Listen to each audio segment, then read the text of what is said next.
శ్రీకృష్ణాయ నమః.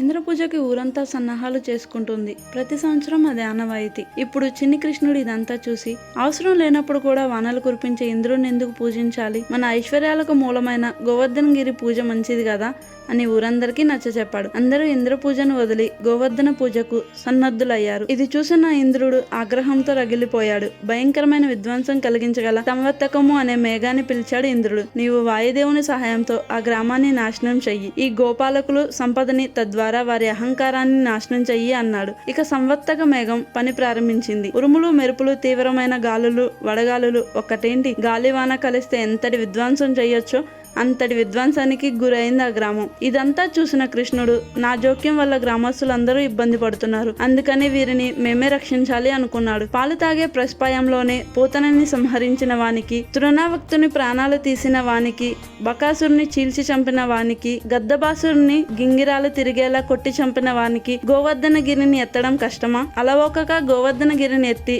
అందరినీ పిలుస్తూ దీని కింద ఆశ్రయం పొందుదాం రండి అని ఆహ్వానించాడు. అందరూ గోవర్ధనగిరి కింద క్షేమంగా ఉన్నారు. ఇది చూసిన ఇంద్రుడు ఆశ్చర్యపోయాడు.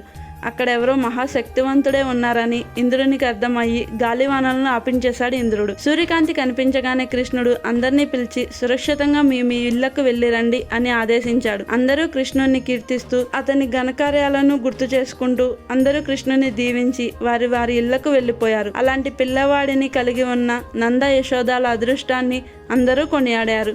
భగవంతుడు మన మధ్యనే ఉన్నాడు అని గ్రామస్తులంతా ఆనందించారు. హరే కృష్ణ కృష్ణ కృష్ణ హరే హరే, హరే రామ రామ రామ హరే హరే.